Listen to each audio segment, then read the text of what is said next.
લઈને આપણે વિગતવાર વાત કરી, આપણે લાર્જ કેપની વાત કરી વર્સિસ મિડ કેપનું પરફોર્મન્સની વાત કરી કે જેમાં મિડ કેપ જીતી રહ્યું છે અને જેમ તમે પણ સર કીધું કે ઓલરેડી પ્રોફિટ ગ્રોથ આપણે જોઈએ તો લાર્જ કેપ કંપની કરતાં મિડ કેપનો પ્રોફિટ ગ્રોથ બહુ બેટર જોવા મળ્યો છે. તો સર હવે પ્રશ્ન એ છે કે જે રીતે હવે માર્કેટમાં ફરી આઈટી સેક્ટરનું પેનિક થયું છે તો હવે ઇન્વેસ્ટર જો બે કન્ડિશન હોય. પહેલી કન્ડિશન કે જેમના પોર્ટફોલિયોમાં ઓલરેડી હોય એ લોકો માટે, અને બીજી કન્ડિશન મારે પૂછવો છે કે જેને નવી બાઇંગ કરવું હોય એ લોકો માટે. તો તમારા મતે હવે લાર્જ કેપ અને મિડ કેપમાં હવે કયું સેક્ટર એક વખત આપણે કન્ક્લુઝન લઈ લઈએ કે જેની ઉપર ભાર આપવું જોઈએ નવી ખરીદી માટે, અને સિલેક્ટિવ કોઈ બે સ્ટોક કે જે તમને પસંદ હોય મિડ કેપમાં ખાસ કરીને નવી ખરીદી માટે એ, અને બીજી વસ્તુ એવા કયા સ્ટોક છે કે જેમાં હજુ પણ ફ્યુચર સારું છે પરંતુ જેમની પાસે હોય એ લોકો હોલ્ડ જરૂરથી કરવું જોઈએ સર?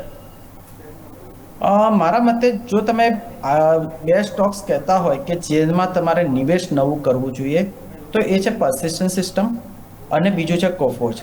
કેમ કે આ બંનેના કંપનીના બિઝનેસ મોડેલ છે એ એઆઈને ડિસરપ્શનથી લગભગ થોડા બહુ ઇમ્યુન છે અને એમનો પ્રોફિટ ગ્રોથ સારો છે. અને જો કોઈની પાસે હોય તો ઇન્ફોસિસ છે કે ટીસીએસ છે કે ટેકેમ છે કે જે સર્વિસ બેઝ કંપનીઝ છે તો એમાં મારા મતે હવેથી થોડું એવોઇડ જ કરવું જોઈએ અને હોય તો પણ નીકળી જવું જોઈએ.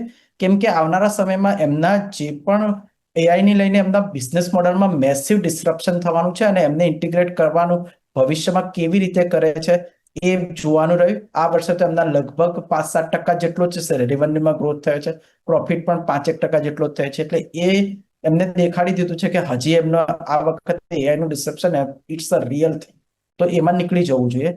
અને મારા મતે હાલ પૂરતું કોઈ પણ કંપની જે પીટાઈ છે અત્યારે પર્સિસ્ટન્ટ છે, કોફોર્સ છે, ઇવન ઓએફએસએસ કોઈ વખત પીટાય છે તો એમાં નિવેશ કરવું જોઈએ. કેમ કે આ બધી કંપનીઓ બી પીટાઈ છે અને એમાં સારા ભાવે મળે છે એમના પીક કરતા, તો એમાં નિવેશ કરવું જોઈએ.